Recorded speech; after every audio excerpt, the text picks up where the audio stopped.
Yes, sir. Kaya lang, sir, 35 nautical miles na lang po galing sa baybay ng Pangasinan. So, Ilan? 35.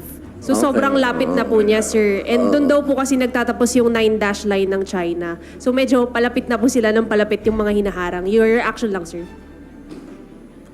Well, kasi kung wala pa naman sila sa sovereignty natin, meron pang freedom of navigation yan. Pwede pa talaga silang dumaan doon. Kaya ang gusto ko lang, huwag tayo magpaapi sa oras na ito at huwag din tayo mang-api. Sir, hingi lang po kami ng reacts kasi kahapon po hinarang ng China Coast Guard vessel yung isang research vessel ng Pilipinas. Tapos medyo malapit na po kasi siya sa coast ng Pangasinan. Sabi po nila, doon daw kasi nagtatapos yung 9 dash line ng China. Kaya ganun kalapit, 35 nautical miles na lang po sa baybayin natin.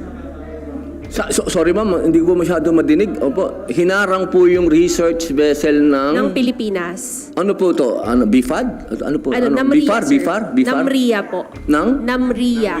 Okay. Opo, hinarang po Yung sila. nagsusukat nung po. baseline. Yes, sir. Kaya lang, sir, 35 nautical miles na lang po galing sa baybay ng Pangasinan. So, Ilan?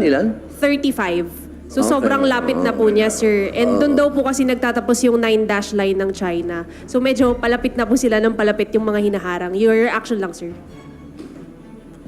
Well, kasi kung wala pa naman sila sa sovereignty natin, meron pang freedom of navigation yan. Pwede pa talaga silang dumaan doon.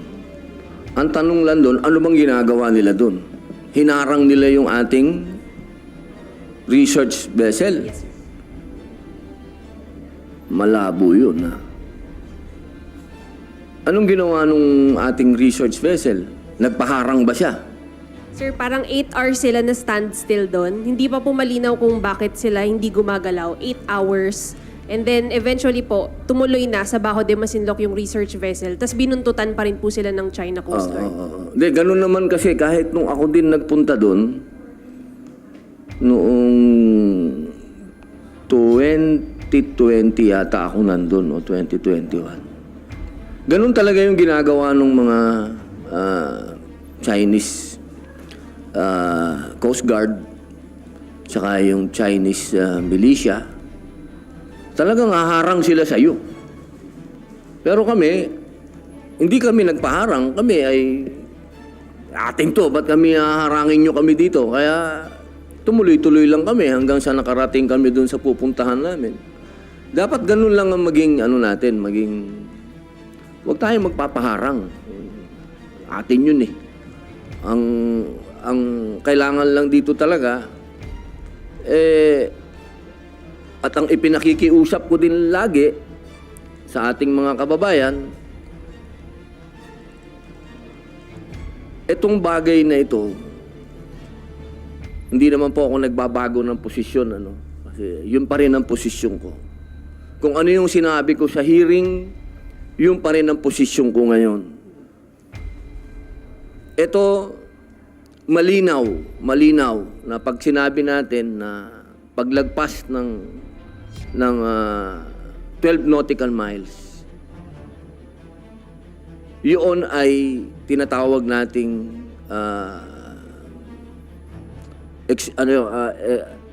economic zone natin. So, sovereign rights. Okay? Kailangan malinaw po ito lagi, mga mahal kong kababayan. Pagka sinabi pong sovereign rights, uulitin ko lang po kung ano yung sinabi ko sa hearing.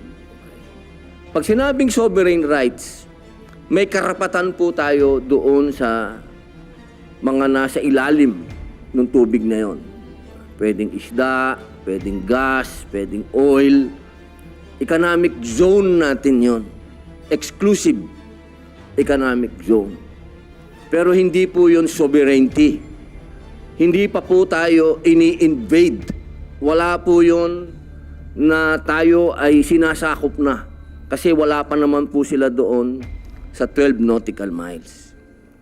Ngayon, kapag ganyan po, ang sinasabi natin na sovereign rights, economic zone, ibig sabihin, open tayo for business. Kasi economic nga yan, economic zone. Pwede tayong magkaroon ng kalakal dyan. Kaya anuman ang nagaganap dyan, una, hindi naman tayo pwedeng magpaapi dyan. Lagi kong sinasabi, lalong-lalo na dyan sa BRP Sierra Madre, kapag nagkakaroon ng pagdadala ng supply, binobomba sila ng tubig. Ilang beses ko nang sinabi, ba't hindi tayo mambomba din ng tubig? Bakit ba lagi na lang, tayo na lang lagi ang mukhang aping-api doon? Ba't wala ba tayong pambomba ng tubig para makaganti man lang din tayo? Itong mga bagay na ganito, kailangan ng mga malalamig ang ulo dito. Hindi po pwede ito na sumasabay tayo sa kaguluhan sa buong daigdig. Na nagkakaroon ng kaguluhan sa Middle East, nagkakaroon ng kaguluhan sa East Europe, tayo din, gusto natin dito may gulo din tayo. Hindi naman po kailangan mangyari yon. Sapagkat sa ngayon,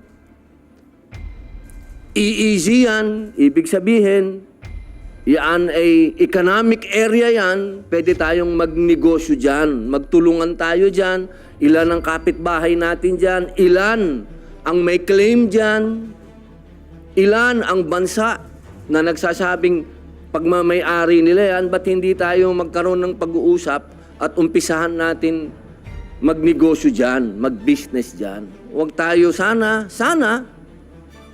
huwag ito lumaki, huwag ito pag-umpisahan ng pagka nanood kayo ng international news, 3 lagi ang lugar na pwedeng pag-umpisahan daw ng gera.